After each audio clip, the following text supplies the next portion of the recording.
Good morning and welcome. I'm so pleased to welcome you here to another episode of Common Good Vermont's look at leadership and the fine work that the nonprofit community is doing to make the common good fly. And today we have Lori Hanau with us, and Lori is a faculty member at Marlboro Graduate School, and she is also the founder of the Global Roundtable Leadership. Is that right? It's Global Roundtable Leadership, yes. That's right. Yes. Global Roundtable Leadership. Yes. That's it. I want to make sure I had that right. So Absolutely, thank you do. And you were in Burlington because you were at the VBSR conference yesterday. Yes, I was. How it was wonderful. That? It was very rich. It was my first time going. I live in New Hampshire most of my time, between Brooklyn, New York, and Keene, New Hampshire. My heart, there's an awful lot of my heart that is here in Vermont. My dad had a manufacturing company here for 40 years. And I just find my own heart and spirit resonate so deeply with Vermont. And I'm a member of the Social Venture Network, which is the national and international organization of triple bottom line businesses who believe that business can be a positive force for change. And I just thought it was high time I came over to VBSR, and it was just a wonderful day. What were some of the highlights for you at that event? I think the highlights was the quality of the community itself, and both the number of people that were there, the types of businesses that were there, the cross-generational aspects of the community and people that were there. So I thought that was really rich and heartened me very much for how active the community is itself. I thought Elisa Gravitz from Green America did a tremendous job of sharing with us, all the statistics across the sectors of what's growing in the green or sustainable economy and our care around economic and social and environmental justice. Well, it's great that at VBSR they're not just businesses interested in social responsibility, but nonprofits. Yes. And I think one of the things we're trying to do at Common Good is to enlarge this idea that the nonprofit sector are really the only people that are trying to do good things, and that we're really part of a social economy, yes, of which there are many different parts. Thank you. Absolutely. Maybe you could talk a little bit about how you see that social economy emerging, especially in light of your work with triple bottom line companies and what that means. So many of the companies that were there, Ben & Jerry's, of course, being one, so often expressed as one that cares about people, profit, and planet. And what's interesting is that I want to name for myself that even when I say companies, somehow I am always thinking about nonprofit and for-profit. And I'm struck by how we have been conditioned to separate out purpose-based and mission-based businesses and organizations, and how the B Corporation is doing so much, to bridge both the nonprofit and for-profit world and have us think more holistically. So, I just want to name that I think is so important for us to continue to be in the both and not separate ourselves from each other as far as nonprofit and for-profit, when we're all caring for all businesses and organizations that are caring so much about social justice, ecological justice, and economic justice, and thinking more holistically or more systems-based thinking. Now, you're working at the Marlboro Graduate School. Yes. And tell us about the courses that you're teaching and the coaching that you're doing. Yes. So first of all, I am so appreciative of the innovative thinking of Marlboro and of the graduate program in professional studies there. And I was brought in as, I believe, what may be in our whole country, the first paid faculty for focusing on community building and being a faculty member. And there's two of us, myself and Jeff Sari. But I was brought in as the lead faculty, and with the intention of focusing on the whole. So my classroom, if you will, is the whole of us. It's the whole of the graduate program. And then actually, while I've been there, we have also established, Marlboro has also established an MS in managing mission-driven organizations on the nonprofit side. And both the MBA program in Managing for Sustainability, which is where I was originally hired as faculty and community builder, and the MDO programs meet on the same intensive weekends, because we're a blended learning program, so it's online learning and 10 intensives, 3-day weekends out of 12 months. We have 10 months that we meet once a month for 3 days, and we meet on the same weekends. And so we have now blended as two communities. We cross-pollinate in our different studies and courses. And then what my role is to really hold the heart and the well-being of and the awareness of the whole. So the staff, faculty, students, independently, and administration, and then how we show up together, so that we care very much to be embodied in what we're learning while we're there, not just studying here and then delivering later out in the workforce. And so to that end, in the MBA program, we have established how we relate as a curriculum of knowing, a curriculum of doing, which are usually what academics focus on, and then also a curriculum of being, and how we show up together and steward together the qualities of our mission and what we care to see in the world. Well, your path to this teaching role comes through the private sector. It and does. Through your family business. It does. And maybe you can talk about how you took your experience working in the family business and turned it into this thinking about how to be an ethical leader in a sustainable community. Yes, absolutely. And then from there, if you'll help me to remember, I can bring it back and give some specific examples of how that looks at Marlboro. So we ground it a bit. Yeah. We ground the ideas into the practical ways that we're showing up together. Yeah. So I believe really that a huge influence for me in my life was my dad, Ken Hanau. He passed in 2000. And he had 3 manufacturing companies in corrugated boxes that he built. The first one in Walden, New York, second in Wallingford, Connecticut, and the third, and if I may say, his favorite, was in Bennington, Vermont. He loved Vermont so much, and always loved what Vermont stood for. And but he was, what I've come to understand, was a very rare leader, in that he saw the natural and unique gifts in people, and he always saw the great good in people, and had a beautiful way of bringing that forward in people, of having people rise in themselves and feel. I think people felt seen very much seen in his presence, and they flowered.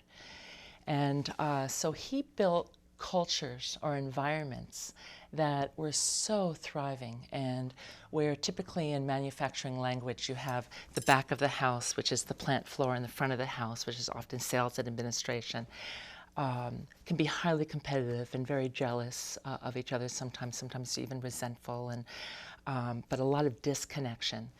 And the environments that he built were just so flourishing. And then what happened along the way is that we knew it. You know, have you yourself ever played on a sports team or played jazz with a group where you're just in flow with each other and you know how good it feels? Like, if you've ever had that experience in any way, once you have it, you never want to go back. You know, you discover that there is a way of being together and working together where you're all generating the excellence and the respect and the generosity, you know, and the sense of meaning and joy with each other, and that elevates the whole environment.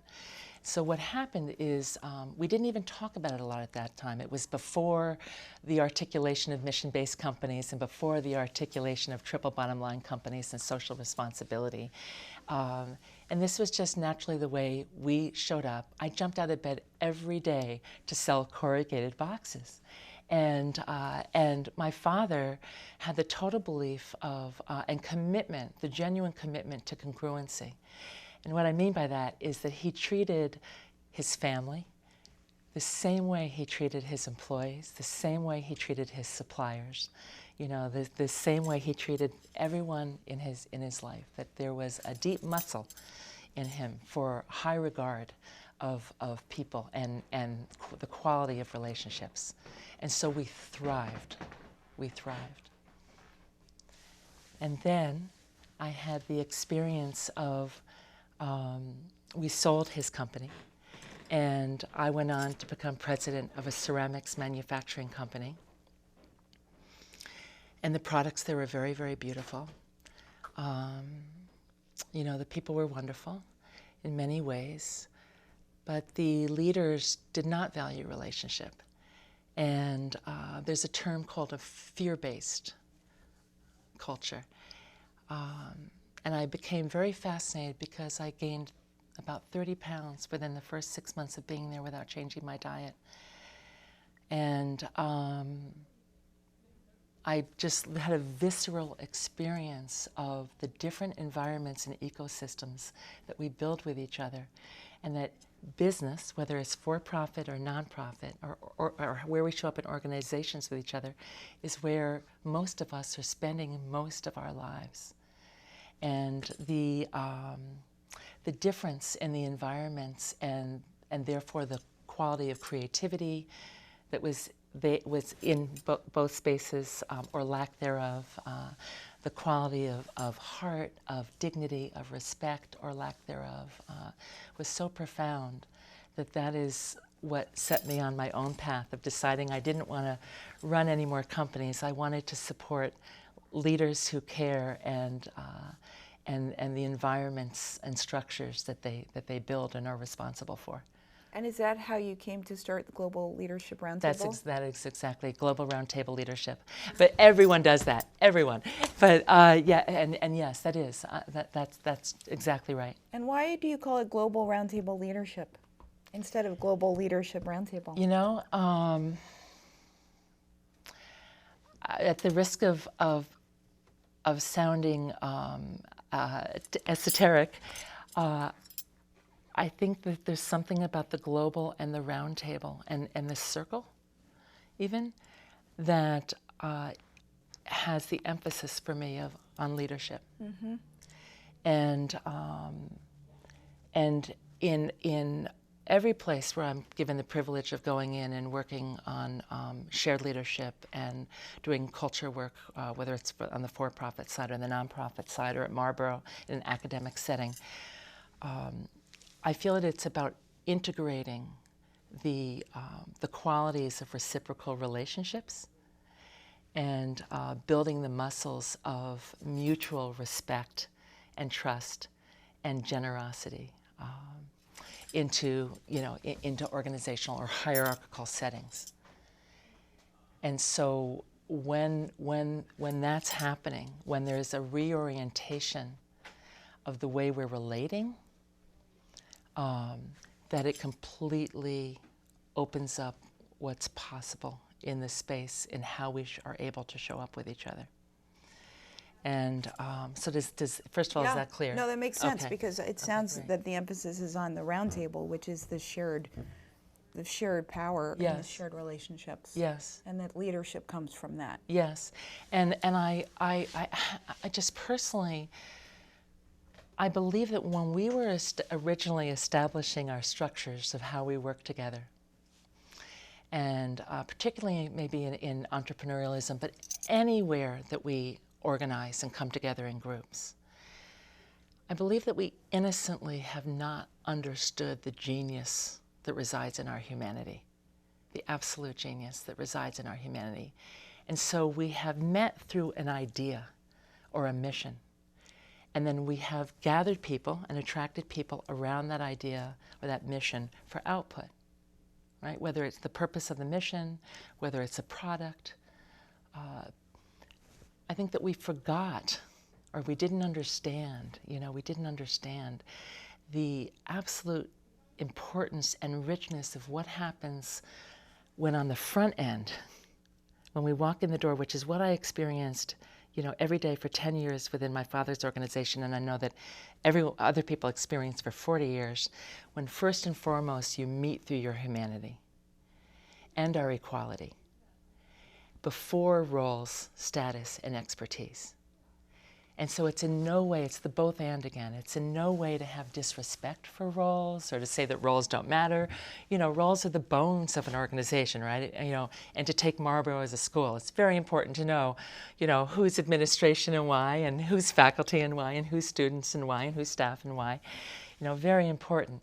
But when first and foremost, you walk in, and I'll shift to Marlboro now, you walk in the door and we have a rigor, we have a mindfulness, a wakefulness, a care, a genuine care and commitment to relate first and foremost through our humanity and our equality of what we can learn from each other, the equality of being born with each other and all of lives in the natural gifts and intelligence that we carry, and in the equality of our responsibility to all steward the mission.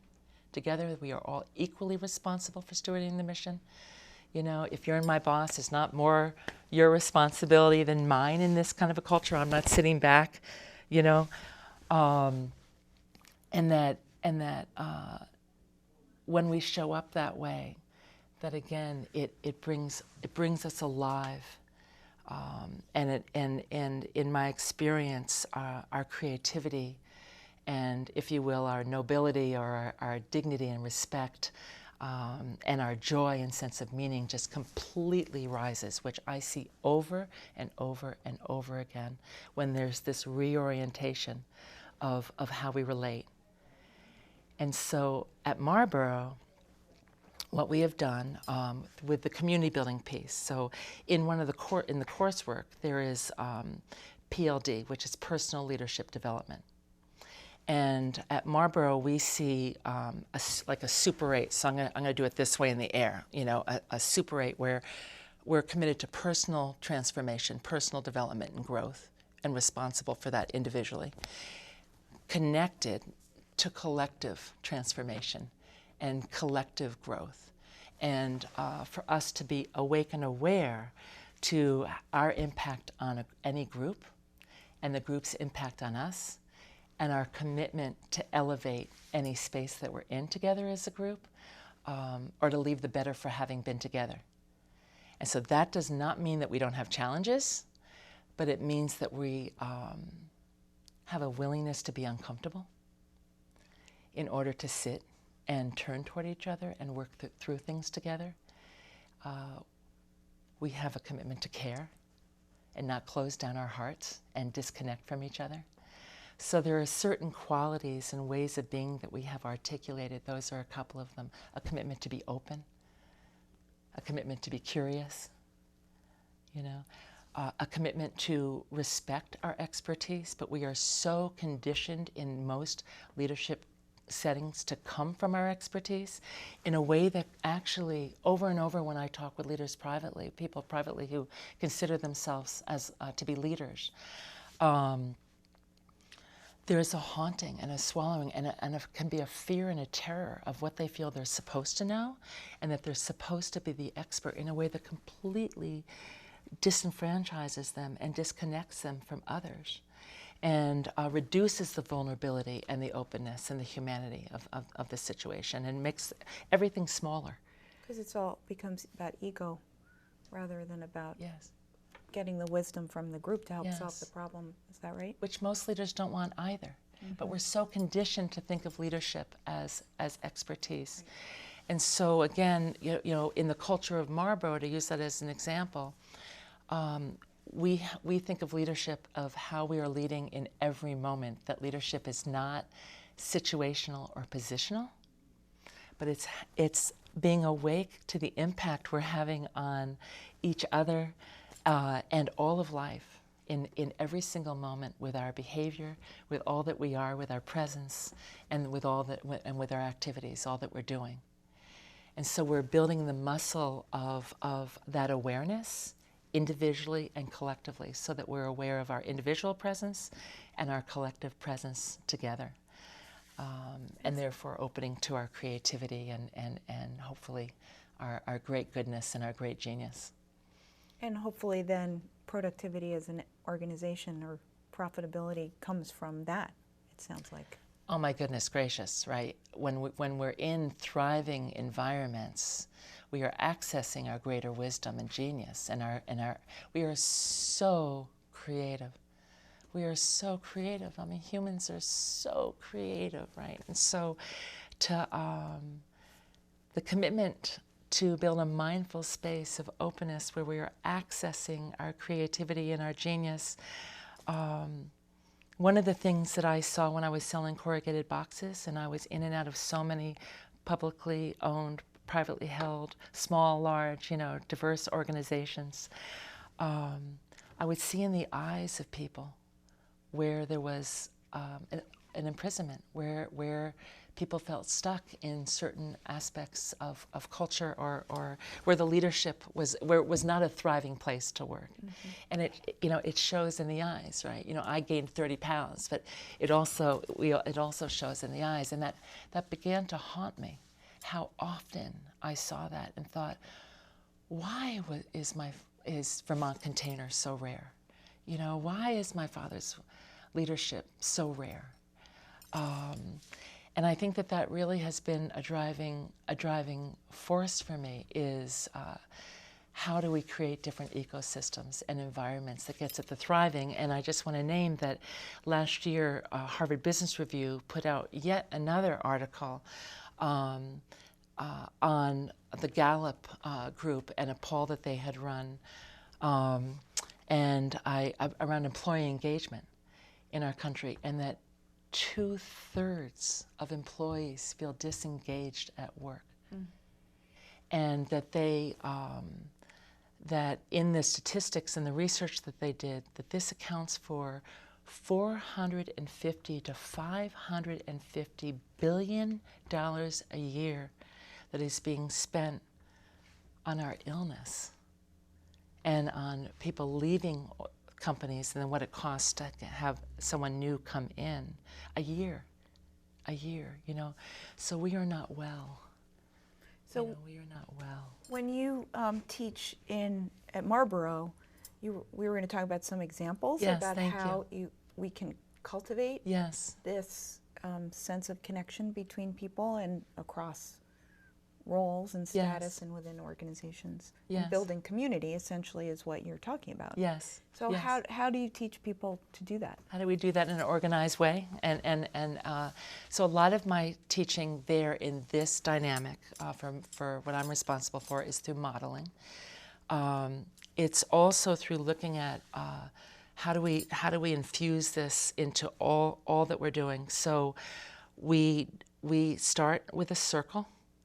Somewhere in the morning, and I will tell you, year 1, 2, and 3, and then from time to time, still, students or new faculty or new staff will come in and go, what? Circle, and what is this? And then again, what humbles me, and what, our indigenous elders certainly knew something about wisdom councils and why they matter. And again, I even often think of our interior structures, right? And what happens in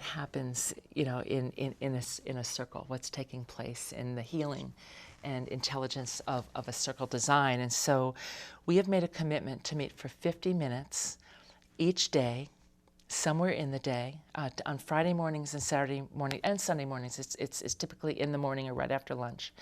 And in a 12 to 14 hour day, we sit together in circle for 50 minutes. Virginia Satir had a model of building a circle, a conversation where you start with appreciations, you move then to announcements, you look at what we now have renamed, it was problems, we name it as challenges and creative solutions. At Marlboro, we're committed to solution-based thinking. Mm-hmm. And then you close with hopes and dreams. But the goals are to build relationship with each other first and foremost in our humanity and equality.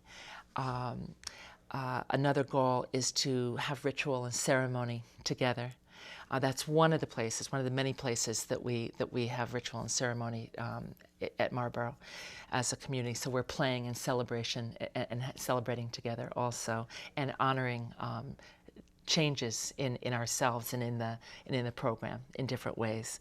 And then it's also to build the muscles of solutions-based thinking. And so we're all responsible for seeing the challenges in the school. We're all equally responsible for stewarding the mission and the quality of the environment there. So often in other environments, you may talk to the side a lot. I may come to you and gripe about something if we don't have a mindful agreement together of how we want to show up. So here with Circle, and then everywhere we move throughout our community while we're in study together, we are committed to talking into the heart in the middle of all of us together, and not talking to the sides. And that if we see an issue, that we ourselves are responsible for at least bringing forward 3 creative solutions to any issue that we see. So that, again, it's not about, the directors not doing something or we see something over there, but how do we open our own thinking and support each other, and also see ourselves as responsible for the creative solutions of some of the challenges that we may, of course, are going to see in any environment where we're all working together over a period of time. And so it's to be creative together also, and to dream and vision together.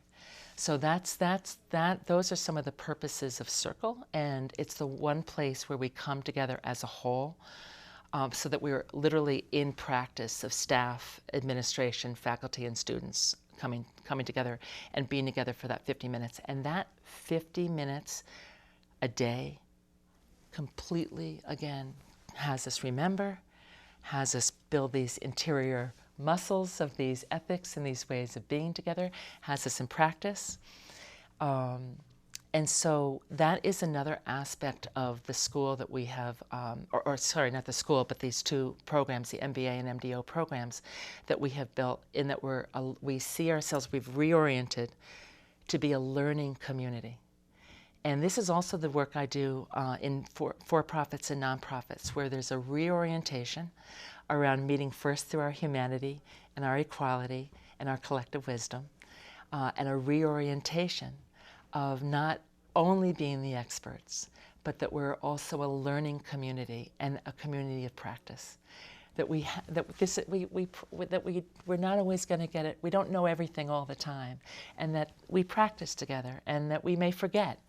And then we help each other to remember, through what we value, and through our ability to think of ourselves, to think of the group, and then have that relate to the mission of the organization, and then have that mission relate to the larger world, right? So systems thinking, that's one aspect of systems thinking, which is a value of ours. And so that more and more we have the capacity to not be an overwhelm if we think outside ourselves, and that we actually see that it's a responsibility to be able to open our awareness and relate to the whole.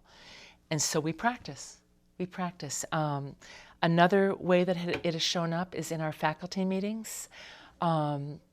Organically, when we decided through these values that we didn't want to be called adjunct faculty, because that has this implication of coming in, almost doing a drive-by, teaching the course and then leaving, and you're not necessarily connected to everyone else.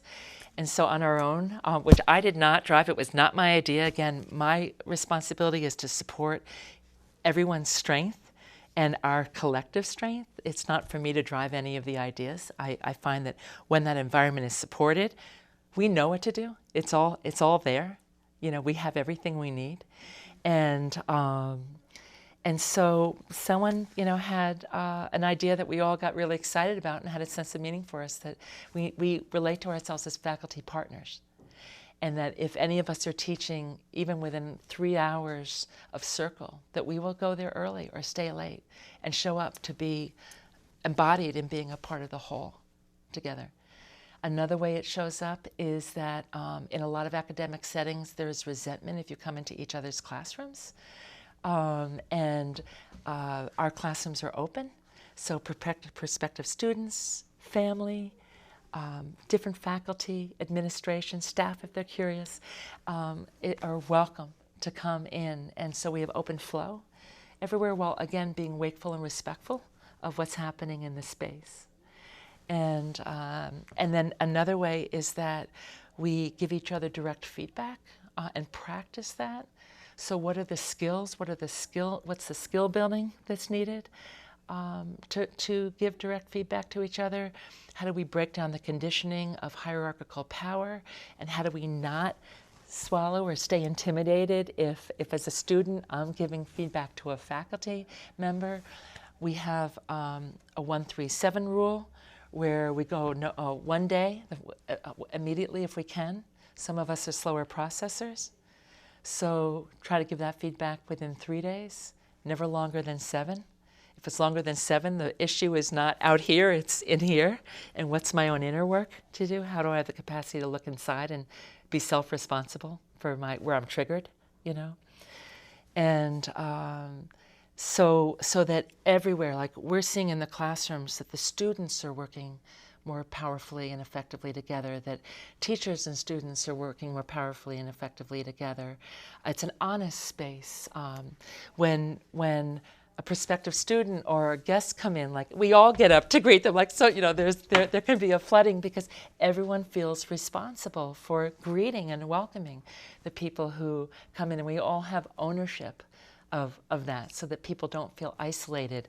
Even if they're more shy or they don't resonate, there's no forcing coming to circle. You know, we really, another ethic for us is valuing and honoring our grand diversity and trusting that if we are authentic and have an honest and open environment, that again, it allows for the larger genius of all of us to really come out and flourish, and that we all have our different places and ways of showing up. Well, it sounds like a very exciting program, and it sounds like a very important frame of reference for all of us to consider. So before we close, I just wonder, what if you lead an organization that this mood is not present? Yeah. Right.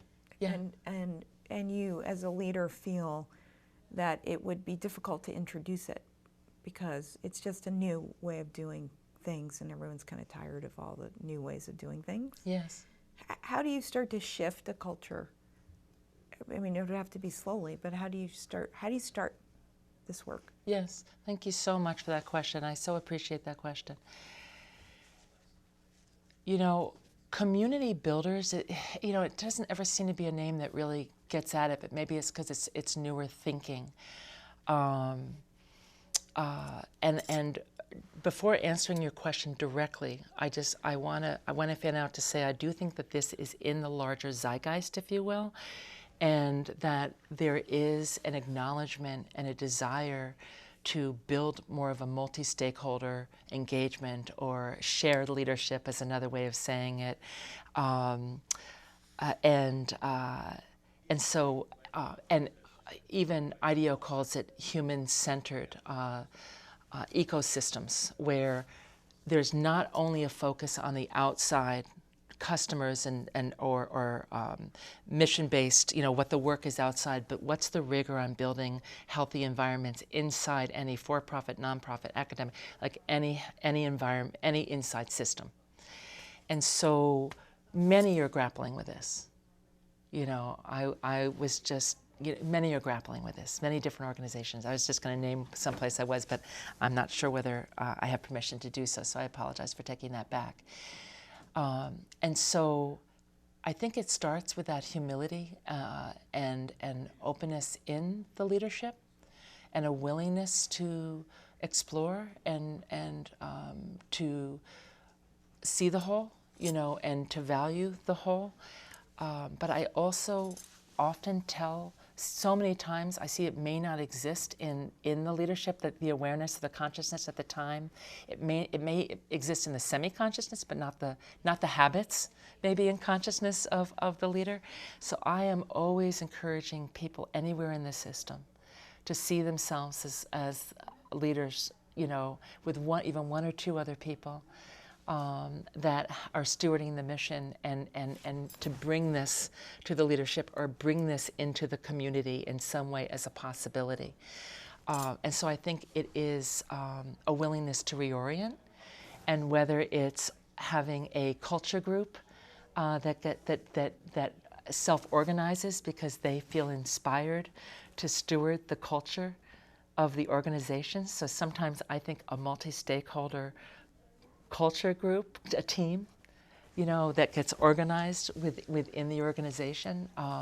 Sometimes bringing in somebody from the outside that does this kind of community building work just to support how the group strengthens itself in these ways and starts to build these muscles, because it is a reorientation of how we've been relating within business. But certainly either the leadership itself going, I would say, not with the way, but with questions for the whole group. Mm-hmm. You know, this is a vision I have. How do we want to go about doing this? You know, whether it's an hours meeting and that takes place on a regular basis, whether it's starting to sit differently and not just meet in rows, right? But to sit in a circle together, try meeting differently together, whether it's offering a team, a multi-stakeholder team that works on this, or bringing someone in from the outside to help support this process. Those are some of the ways we can get started. Right, that's great. And people, of course, can contact you. Yes, at Global Roundtable Leadership. Yes, yes. And that's at globalroundtableleadership.com. Yes, thank you so much. It is. And also, I just want to thank you. Just great appreciation for spending time with us today. We could talk for hours. I know, and I feel, you know, I want to thank you, and I want to thank you for your inspirational, open presence, because I can tell I'm on fire, and I know I'm on fire for the work. And I also feel that that your presence ignites and inspires me. And so just thank you for the privilege and for your own time, and, you know, for allowing me to be here today. Thank you, Lori, so much. I feel the same way. Yeah. I'm all ignited. My best to you, and thank you. Thank you. We've been speaking. I'll look forward to more. Yeah, and absolutely, we will do that. We've been speaking with Lori Hanau. She is the founder of Global Roundtable Leadership. She is also the leader of the community building program at the Marlboro Graduate School, part of the MBA program there. And the MBA program is?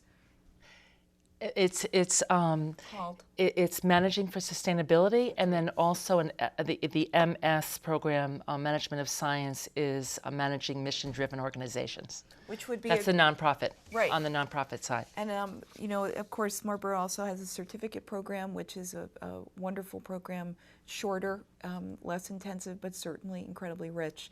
So the resources that our partner Marlboro College and the Graduate School offer are really quite extraordinary to the sector. So we hope you'll look into those and take advantage of them. And of course, feel free to contact Lori at globalroundtableleadership.com. Thank you so much for joining us. Oh, you're so welcome. Thank you.